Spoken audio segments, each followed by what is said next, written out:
Good morning and welcome back to this channel. This episode, I just want to talk about our Kenyans living and working in the diaspora who would like to invest in Kenya and would like to buy houses or property in the country.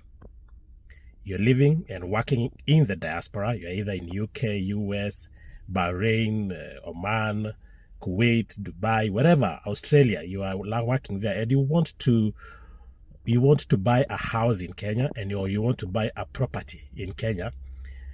This is a video for you. One of the questions that I keep getting from people I've interacted with who live and work in the diaspora is, how do I get a mortgage from a bank so that I can use it to either build a house or I can use it to buy a house or buy a property, a commercial property or a plot of land and like that. So I thought today that it is important for me to put it out there, what you need to do as early as possible. The moment you start working out there and you have dreams of investing back in Kenya in terms of building a house, purchasing one or purchasing a property back in the country, and you like to use the bank, any of the commercial banks in Kenya, be it NCBA Bank, be it KCB Bank, be it Cooperative Bank, be it whichever bank, commercial bank you want to use in Kenya to buy a property, then there is one thing that is critical. There is hardly any bank that will give you a loan of this nature, a mortgage loan, without you having to put down a deposit. Most of the banks in Kenya will tell you to put down 20% of the cost of that particular house, of the cost of that particular plot or whichever you want to buy. When you're buying an empty plot, just as a disclaimer, the threshold is a bit higher because of the emotional attachment. You need to probably put down 40% or 30% of the cost of that. Because of this money that is required beforehand, before you apply for your mortgage, my advice is that the moment you decide that you want to buy a house back home or you want to build a house back home and you want to use the bank as the financier for that, open a money market account. Open a money market account, probably in either of the banks, could be like NCBA or whichever bank that you are in. Open a money market account and start investing. Start putting money there. Start putting money there. Let the money start earning for you in that money market account. Put money there equivalent to 20% of the property you imagine, because you already have a budget of how much it will cost you to build that house or how much it will cost you to buy that particular property. So start putting money there way in advance, because I believe no one starts to make a decision to build a house or to buy a house in 3 months and they are done. Most of the time you start thinking about it like 2 years before or 1 year before. The moment that thought comes to your mind, open a money market account. Let you be putting and saving the money in that money market account.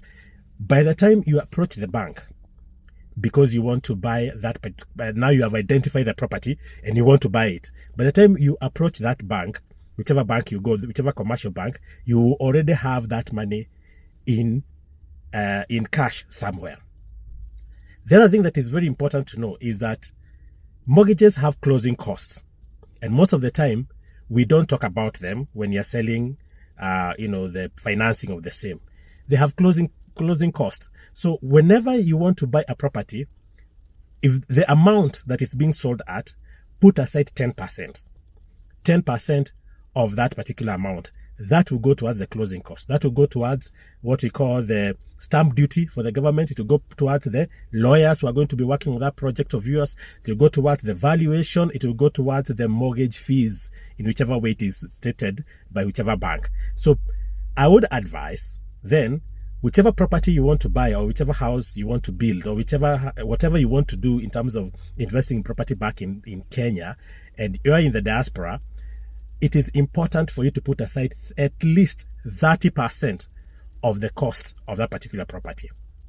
Most of the time, our Kenyans come home and they want to buy and they do not have that money. So they have to go back into whichever country they live in and they have to work on it. Had they started before, they would have gotten that money and probably they will not lose that property. So I thought it is very important for me to highlight that. Be on the alert and just know that you need that in your at the back of your mind. You need to have invested that.